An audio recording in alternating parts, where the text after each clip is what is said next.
కాపునాడు. సామాజిక న్యాయం కోసం సామాన్యుని స్వరం, మీ కాపునాడు. కాపునాడు సమాచార లేఖ లెటర్ నంబర్ 190. టార్గెట్ 36. ఆంధ్రప్రదేశ్లో ఎన్నికల హడావుడి మొదలైంది. ఇన్నాళ్ళు ప్రజల్ని నవరత్నాలంటూ వినూత్న పథకాలంటూ మభ్యపెట్టి పబ్బం గడుపుకున్న వైసీపీ ప్రభుత్వం నుండి ప్రజలు విముక్తి కోరుకుంటున్నారు. మరోవైపు జగన్ పెడుతున్న చిత్రహింసల్ని భరించలేక ఇన్నాళ్లు సమయం కోసం వేచి చూసిన నాయకులు, శాసనసభ్యులు, పార్లమెంటు సభ్యులు ఒక్కొక్కరుగా బయటకు వచ్చేస్తున్నారు. ఓ విధంగా చెప్పాలంటే వైసీపీ పతనం కోసం ఇన్నాళ్లు ఎవరికి వాళ్లు గప్చుప్గా కాచుకు కూర్చున్నట్లుగా అనిపిస్తోంది. ఇట్లాంటి తరుణంలో మన వాళ్లు ప్రాతినిధ్యం వహిస్తున్న నియోజకవర్గాలే కాకుండా మిగిలిన నియోజకవర్గాల్లో మన బలమెంతో కూడా తెలుసుకోవాల్సిన ఆవశ్యకత కాపు సమాజానికి ఎంతైనా ఉంది. ఎందుకంటే రాష్ట్ర జనాభాలోనూ ఓటర్ల సంఖ్యలోనూ కాపు సమాజంతో పాటు ప్రధాన భాగంగా ఉన్న ఎస్సీ, ఎస్టీ నియోజకవర్గాలపై దృష్టి పెట్టి సరైన వ్యూహాన్ని అమలు చేస్తే వాటిల్లో సింహభాగం మనం వశం చేసుకునే అవకాశం ఉంది. ఎన్నికల కమిషన్ విడుదల చేసిన గణాంకాల ప్రకారం 2024 జనవరి 5 నాటికి ఆంధ్రప్రదేశ్లో ఓటర్ల సంఖ్య 4,07,00,000 మంది అవుతారన్న అంచనాకు వచ్చింది. ఈ గణాంకాల ప్రకారం మాలా, మాదిగ తదితర ఎస్సీ సామాజిక వర్గాలతో పాటు క్రైస్తవ్యంలోకి మారడం వల్ల బీసీసీలుగా మారిన వారంతా కలిపి 77 లక్షల మంది కాగా, షెడ్యూల్డ్ తెగలు మొత్తం 21,50,000 మంది వరకు, అలాగే కాపులు 65 లక్షల మంది ఉండవచ్చని అంచనాకు వచ్చారు. అయితే కాపు ఓటర్ల సంఖ్య అన్నది కాపునాడు నిర్వహించిన సర్వే ప్రకారం 72 లక్షల పైమాటే అయినా ప్రస్తుతం ఎన్నికల కమిషన్ అంచనాల ప్రకారం ఈ వివరాలను చూద్దాం. ముఖ్యంగా షెడ్యూల్డ్ కులాలు, షెడ్యూల్డ్ తెగలకు ఆంధ్రప్రదేశ్ అసెంబ్లీ స్థానాల్లో 36 సీట్లు కేటాయించబడి ఉన్నాయి.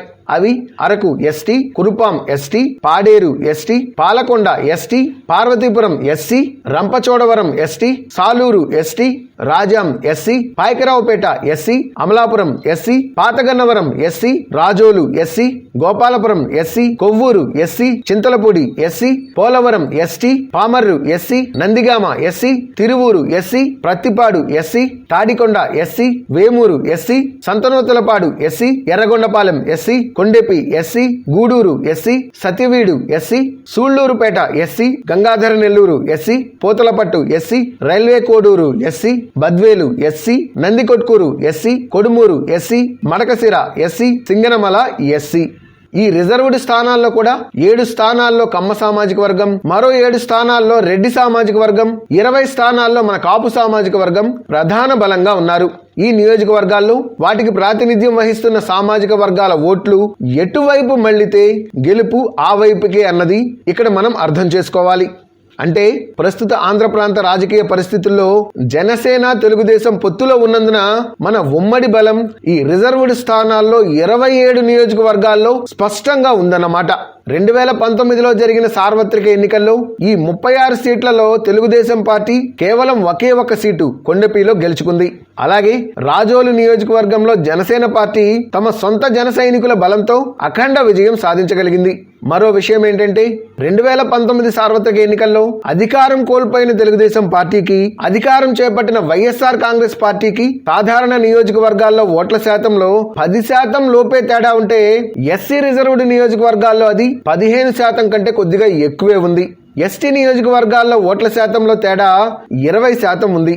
ఈ తేడాను అధిగమించాలంటే జనసేన, తెలుగుదేశం, కాపునాడు, దళిత బహుజన ఫ్రంట్ లాంటి ప్రజా సంఘాలని కలుపుకొని ఒక పక్కా వ్యూహం ప్రకారం పనిచేయగలిగితే 2024 ఎన్నికల్లో ఈ రిజర్వ్డ్ నియోజకవర్గాల్లో 36కు 36 విజయం కైవసం చేసుకోవచ్చు.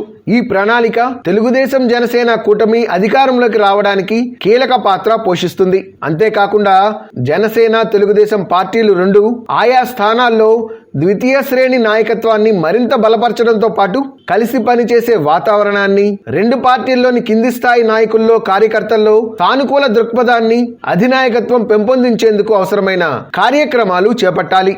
జగన్ పట్ల సొంత పార్టీలోనే వ్యతిరేకత ఉండడంతో పాటు పైన చెప్పుకున్న రిజర్వ్డ్ నియోజకవర్గాల్లో కూడా వైఎస్ఆర్ కాంగ్రెస్ ప్రభావం తగ్గుతుండడంతో జనసేన, తెలుగుదేశం పార్టీలు ఒక పటిష్టమైన వ్యూహరచన చేసుకొని ఆయా నియోజకవర్గాల్లో అవసరమైన సమన్వయ కమిటీలను ఏర్పాటు చేసుకోవాలి.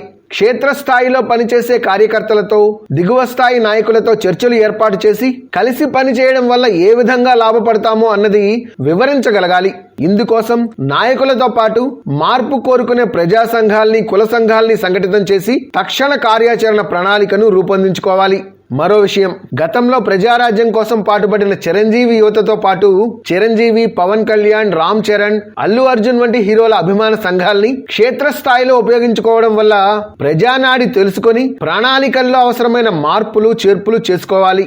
ఇవన్నీ సాధ్యం కావాలంటే ముందు అధినాయకత్వం పై స్థాయి నాయకులతో పాటు క్షేత్రస్థాయిలో పనిచేయగల కార్యకర్తల పట్ల, అభిమానుల పట్ల చిత్తశుద్ధితో వ్యవహరించి వారికి అండగా తమ పార్టీ, తమ అధినాయకత్వం ఉందన్న భరోసా కల్పించగలగాలి. దీంతో పాటు అధికార పక్షం వల్ల ఇబ్బందులకు గురవుతున్న ఎంతో మంది సామాన్యులకు తాము అండగా నిలబడతామన్న ధైర్యాన్ని వారికి కల్పిస్తే ప్రజలే రానున్న ఎన్నికల్లో మన విజయానికి బాసటగా నిలుస్తారు.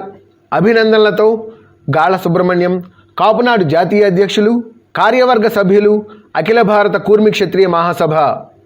సమాచారం, సహకారం అన్న నినాదంతో కాపు సమాజ అభివృద్ధిలో మీరు భాగస్వాములు కండి. కాపునాడులో సభ్యులుగా చేరండి, చేర్పించండి. Please visit www.kapunaduindia.com. Read Kapunadu monthly magazine. Please subscribe our channel.